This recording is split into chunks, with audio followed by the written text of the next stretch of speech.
we are observing a generation of men who allege themselves to being ideologically conservative, who appear ideologically conservative, but I think they remain developmentally adolescent. The solutions, like, what do you want society to do about this? Do you want us to just collectively pull money together, everyone who's in a relationship, pull money together so you guys can have like a communal prostitution fund? Or like, would you like some sort of legislation that makes it mandatory that everyone must have a partner of sorts? Like, I might be horribly wrong here, but I feel like everything just falls apart once you start thinking of what you actually want society to do about this. Like, what must we do? How is it on society to make you more desirable to a mate or a potential partner?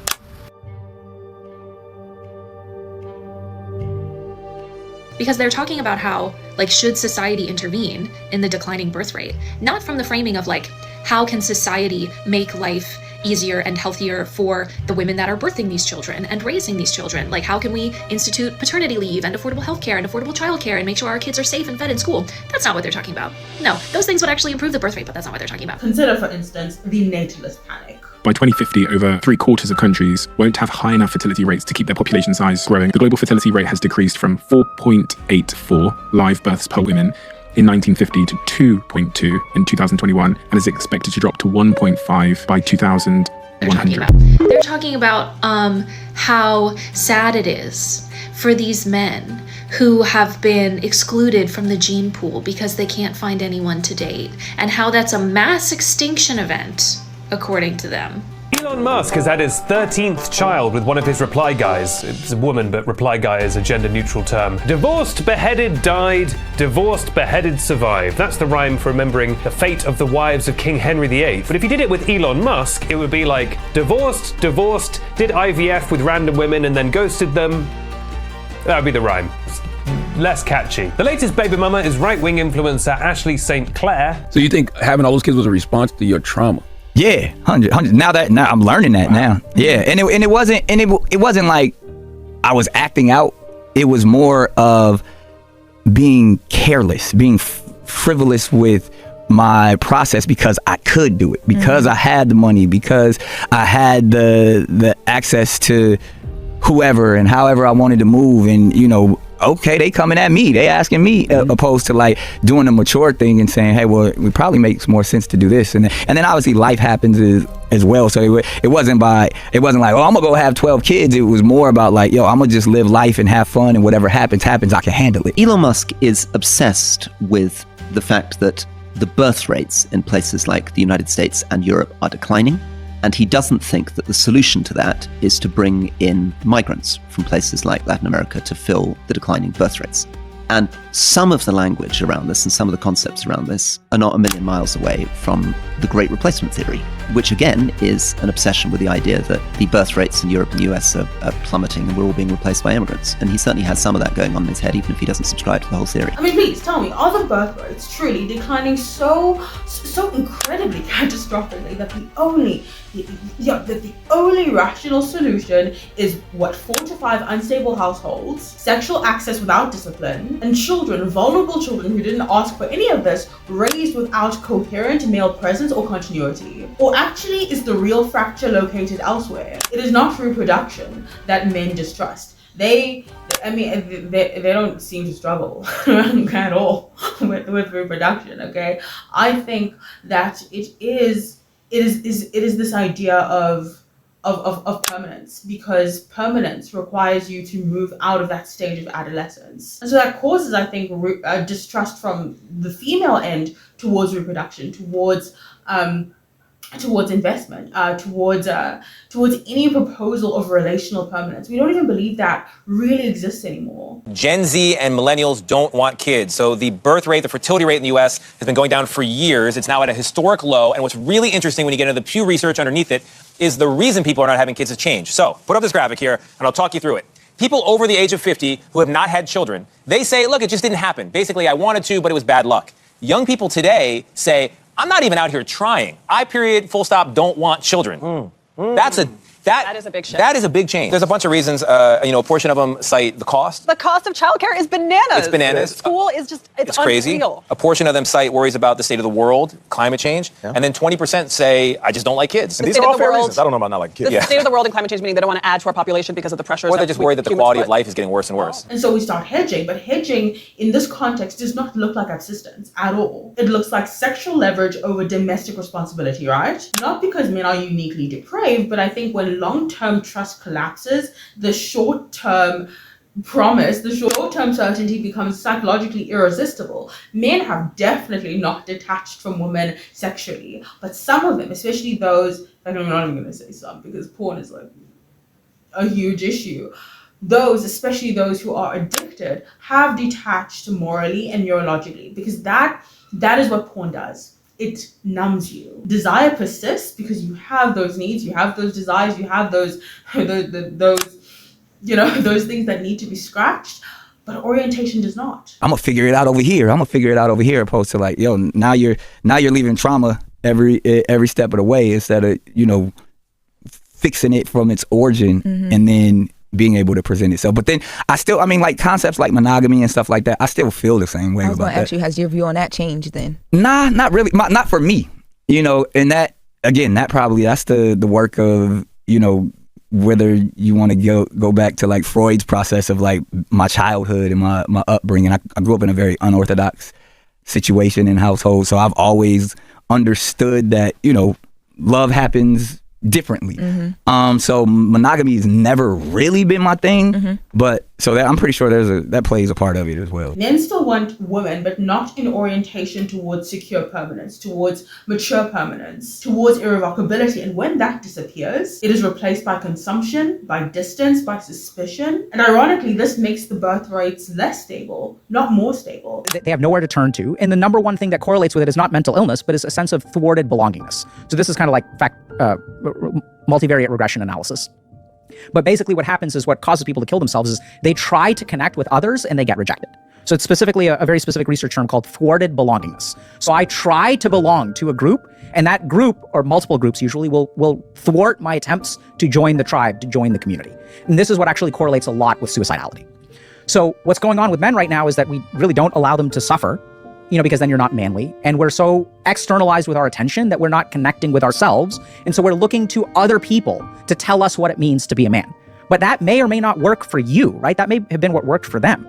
So then we kind of get into this problem where we're disconnected from ourselves, and then like the world doesn't accept us, we're not allowed to suffer, and that's what creates the problem. So I reject both extremes that dominate the discourse, okay? That women must heal men, and also that women owe men completely nothing. Because in my estimation, both are inaccurate. What is more honest is that women are not responsible for regulating male desire, but male dissatisfaction cannot be treated by women as irrelevant in a shared ecosystem. This is not a moral claim, okay? This is a systems claim. And if you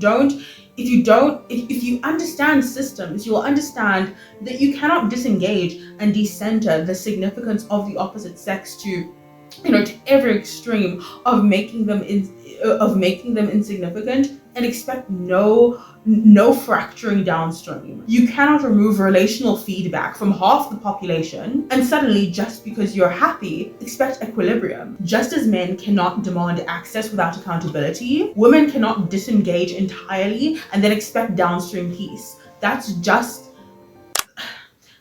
it's just not the way the world works.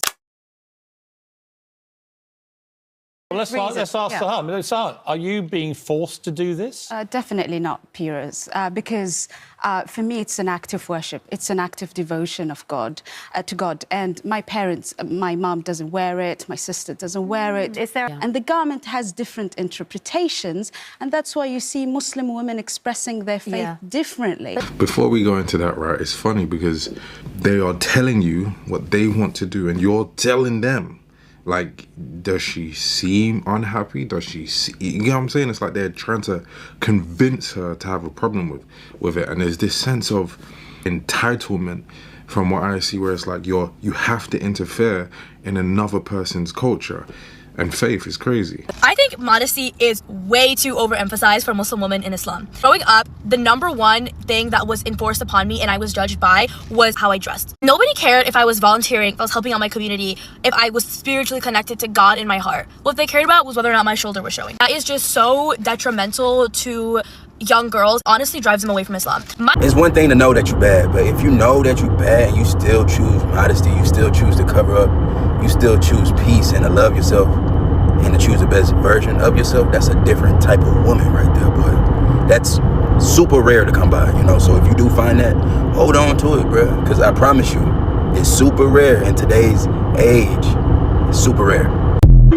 The modesty debate, for instance, I mean, we all appreciate it's not actually about clothing. We know it's about the unspoken emotional and moral load that women are expected to carry for male sexual significance. And let's clarify, women are not morally responsible for men's sexual urges, but the logic, I think, has been illegitimately extended to claim that women owe men nothing relationally, whilst simultaneously claiming that women are morally deficient or just, you know, plain evil if male loneliness, dissatisfaction, anxiety persists, right? If decentering and if general masculine alienation persists, it's a flawed logic and it collapses on itself. You know, the example, by the way, of especially so in faith-related circles, forgiveness, particularly from a woman, being functionally essential to a man's healing journey is particularly significant to me.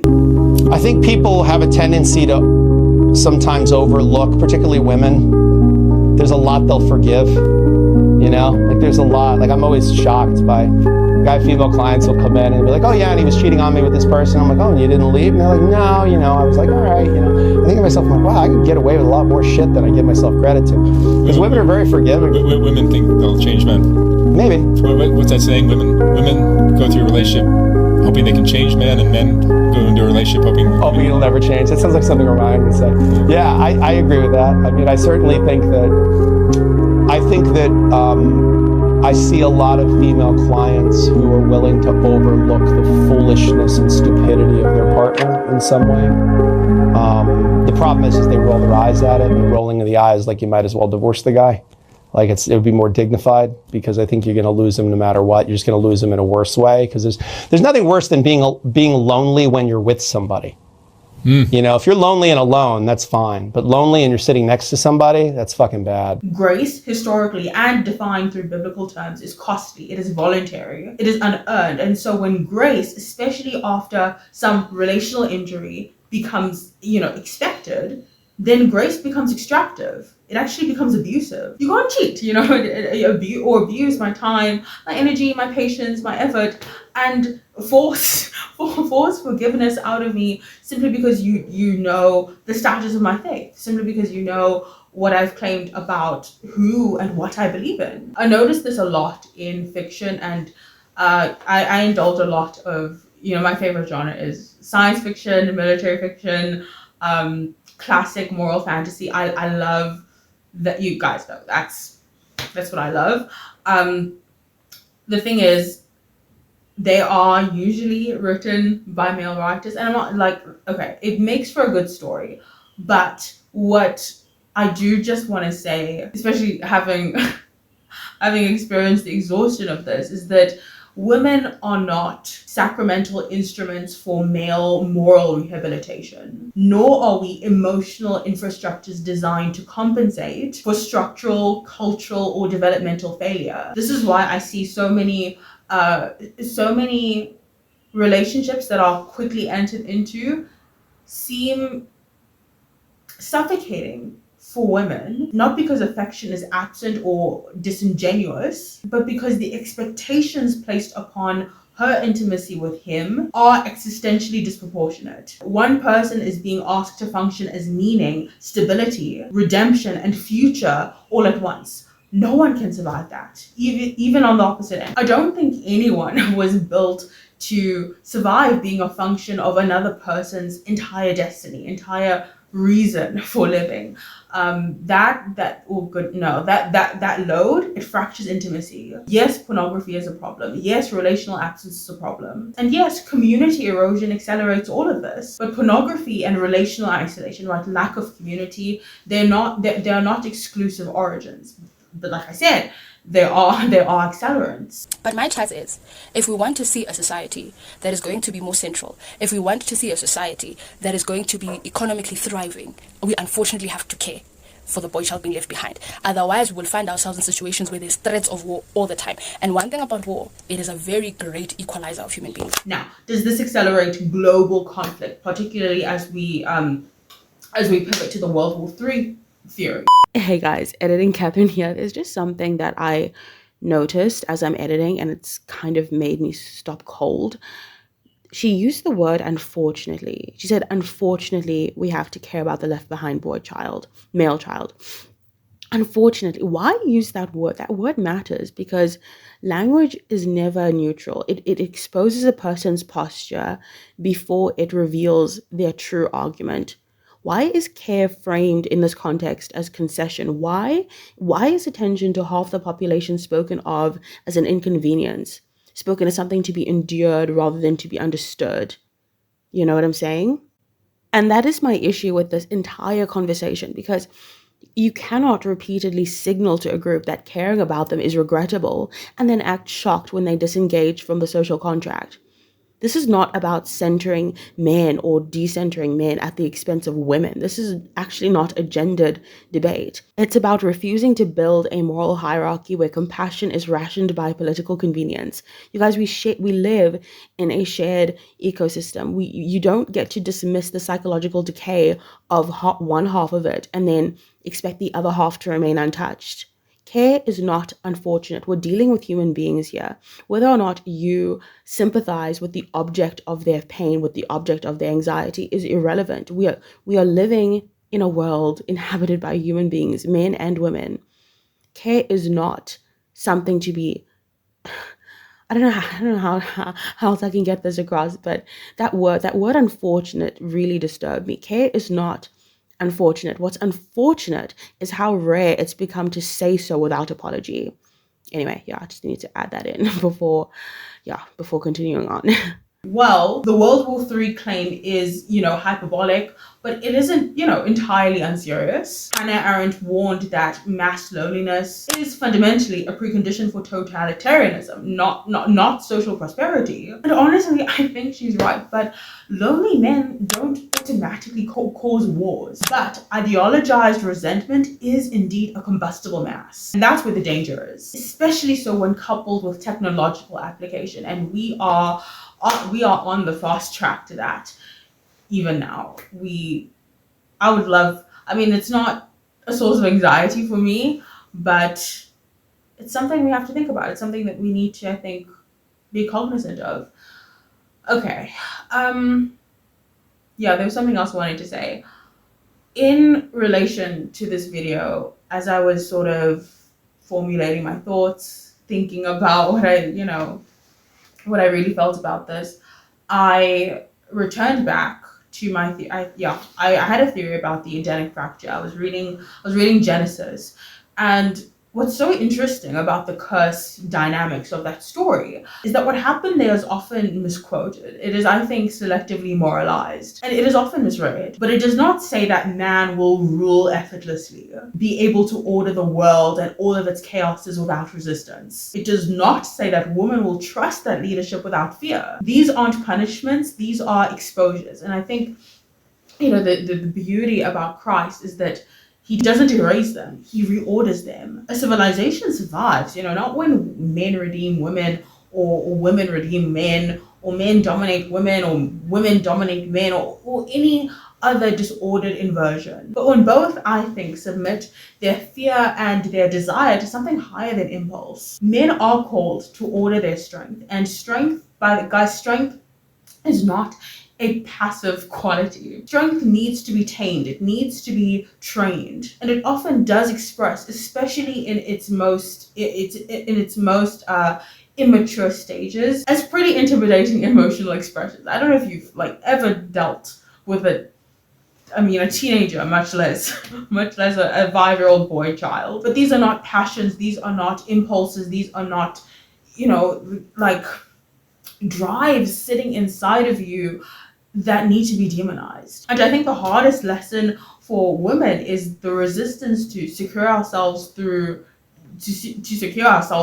the chaos through self-directed chaos, And neither, by the way, is permitted to abandon the other without consequence. You see it not just happen with human beings, but with abstract entities. Have you seen the way people behave about for the fact that you can't have something, money, a certain station in life, a certain relationship, that